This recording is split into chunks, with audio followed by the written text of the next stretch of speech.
আমরা যারা গাছকে ভালোবাসি, আমাদের জানা থাকতে হয় গাছের কখন, কোন সময়, কোন অবস্থাতে গাছের মধ্যে কোন সার, কোন ওষুধ, কোন ফাঙ্গিসাইড, কোন পেস্টিসাইড, কোন ভিটামিন, কোন অনুখাদ্য দিতে হবে, কখন গাছের রুট ঠিক রাখতে হবে, কখন গাছের মধ্যে ফুল ফলকে ধরে রাখতে কোন খাবার দিতে হবে, বিভিন্ন কিছু।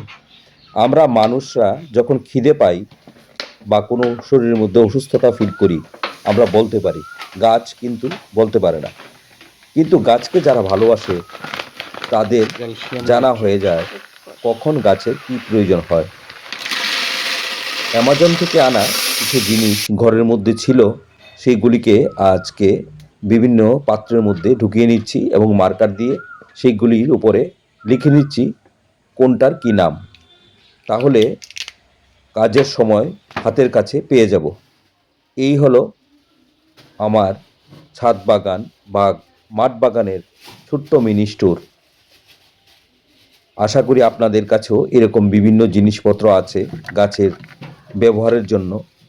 আজকে এইগুলিকে সকালবেলা ভাবলাম বিভিন্ন পাত্রে ঢুকিয়ে মার্কার দিয়ে লিখে রাখি, কারণ অ্যামাজন থেকে আনার পর যখন যখন গাছে প্রয়োজন হয়েছে স্প্রে করে দিয়েছি, গাছে গোড়াতে দেওয়া হয়েছে, কিন্তু কিছু কিছু জিনিস প্যাকেটের মধ্যেই ছিল, সেগুলিকে আর সময় করে কোনো পাত্রে ঢুকানো হয়নি।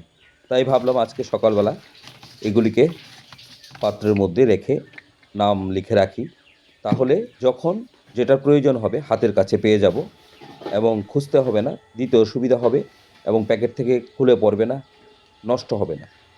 মোট কথা হলো নষ্ট হবে না। তার জন্য আজকে সকালবেলা এগুলিকে বিভিন্ন পাত্রে ঢুকিয়ে নাম লিখে রাখলাম। দেখুন না, প্যাকেটের উপরে বা ডাব্বার উপরে লেখা আছে কোনটার কী নাম। এই ছিল আজকের প্রতিবেদন। আপনাদের কাছে ভালো লাগলে একটা লাইক করবেন এবং কমেন্টস করে অবশ্যই জানাবেন কীরকম লাগলো আপনাদের কাছে এই তথ্যটা এবং এই ভিডিওটা। সবাই ভালো থাকবেন, সুস্থ থাকবেন, সবাই গাছের সাথে থাকবেন, গাছকে ভালোবাসবেন এবং আপনাদের বাগানেও প্রচুর ফল উৎপাদন করবেন। ধন্যবাদ।